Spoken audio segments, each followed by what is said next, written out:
प्राचीन समय में एक बहुत ही सुंदर राज्य था। उस राज्य का राजा बड़ा ही उदार, धर्मात्मा और प्रजा को प्रेम करने वाला था। वह अपनी प्रजा के सुख के लिए एक से बढ़कर एक राज्य में व्यवस्थाएं करवाता था और उनकी सुरक्षा के लिए कड़े से कड़े कानून बनाता था। उसने एक नया कानून प्रचलित किया कि अमुक अपराध के लिए अपराधी को देश निकाले की सजा दी जाएगी। कानून तोड़ने वाले बहुत से दुष्ट आत्माओं को राज्य से निकालकर बाहर किया गया। राज्य में चारों तरफ सुख शांति और समृद्धि का माहौल था, लेकिन एक बार भूलवश वही अपराध राजा से हो गया। राजा बड़ा दुखी हुआ। राजा चाहता तो उस अपराध को छुपा सकता था, लेकिन राजा था सच्चा। अगले दिन बड़े दुखी मन के साथ वह राजा दरबार में उपस्थित हुआ और सभी के सामने अपना अपराध कह सुनाया। उसने कड़े शब्दों में यह आदेश भी दिया कि मैं अपराधी हूँ और मुझे इस अपराध की सजा मिलनी चाहिए। दरबार में उपस्थित सभी सभासद इतने धर्मात्मा राजा को राज्य से निर्वासित नहीं करना चाहते थे, लेकिन राजा अपनी बात पर अड़ा रहा।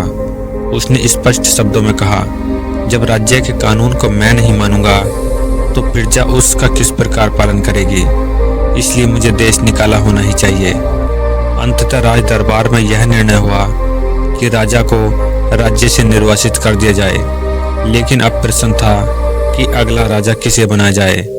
उस राज्य की प्रजा में से ही किसी योग्य व्यक्ति को ढूंढकर राजा बनाने की प्रथा थी।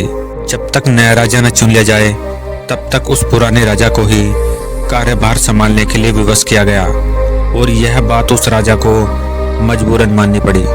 उस जमाने में आज की तरह वोट पड़कर चुनाव नहीं होते थे। चुनाव का यह तरीका उन्हें पता ही नहीं था, ऐसी बात न थी, बल्कि उन्हें अच्छे से पता था कि यह तरीका उतना प्रभावशाली नहीं है, क्योंकि लालच, धौंस और झूठे प्रचार के बल पर कोई नालायक भी चुना जा सकता है। इसलिए व्यक्ति के सद्गुण ही उसके चुनाव की कसौटी थे। जो भी व्यक्ति सभा में अपनी योग्यता को सिद्ध करता वही चुन लिया जाता। जितना उस राज्य का राजा धर्मात्मा था, उतना ही उस राज्य का प्रधानमंत्री भी बुद्धिमान था। उसने उस राज्य में चुनाव का दिन निश्चित किया और पूरे राज्य में यह घोषणा करवा दी कि जो भी इस निश्चित दिन को सुबह 10 बजे राजमहल में आकर महाराज से सबसे पहले मिलेगा, उसे राजा बना दिया जाएगा। राजमहल एक पथरीली पहाड़ी पर मुख्य महल से लगभग 2 मील की दूरी पर था, लेकिन उसके सभी द्वार खोल दिए गए थे। भीतर जाने की कोई भी रोक-टोक न थी। राजा के बैठने की जगह भी खुले में थी और वह घोषणा के दौरान सभी को चिल्ला चिल्ला कर बता दी गई थी।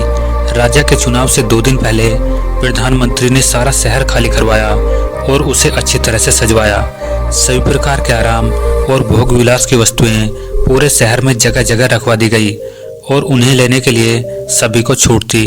किसी से कोई कीमत नहीं वसूली जानी थी। सब कुछ मुफ्त में था। कहीं मेवे मिष्ठान के भंडार खुले हुए थे तो कहीं खेल तमाशे हो रहे थे।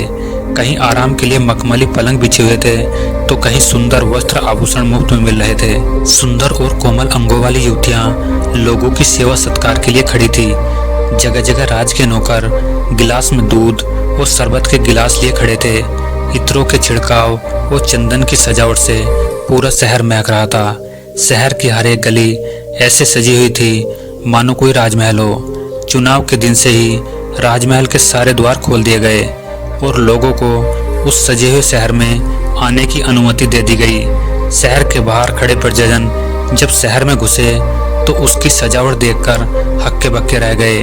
मुफ्त में शरबत और दूध हर कोई पीने लगा। किसी ने मिठाई की दुकान पर आसन जमाया तो कोई सिनेमा देखने जा बैठा। कुछ मुफ्त के गहने और कपड़े पसंद करने लगे तो कोई सुंदरियों के गले में हाथ डालकर नाचने लगा। सभी लोग अपनी अपनी रुचि के अनुसार सुख सामग्री का उपभोग करने लगे। 2 दिन पहले ही सभी प्रजाजनों को मुनादी करके यह बता दिया गया था कि राजा से मिलने का सही समय ठीक 10 बजे का है। इसके बाद पहुंचने वाले को राज्य का अधिकारी नहीं माना जाएगा। शहर की सजावट और सुख सामग्री का मेला सिर्फ कुछ ही समय का है। एक नियत समय के पश्चात इसे हटा दिया जाएगा। शहर का एक भी व्यक्ति न था जिसे दोहरा दोहरा कर ये सारी बातें न बता दी गई हों और सभी ने कान खोलकर सुन भी लिया था, लेकिन शहर की सजावट और मुफ्त की सुख सामग्री ने सभी का मन ललचा लिया था। किसी का भी उन्हें छोड़ने का मन नहीं कर रहा था। राजा से मिलने की बात को लोग इच्छा की दृष्टि से देखने लगे। कुछ सोच रहे थे कि दूसरे को चलने दो, मैं भागकर उनसे पहले पहुंच जाऊंगा। कुछ ऊँग रहे थे कि अभी तो कुछ समय बाकी है। कुछ का विचार था कि सामने की चीजों को ले लो, अगर राज्य न मिला तो ये भी हाथ से निकल जाएंगी।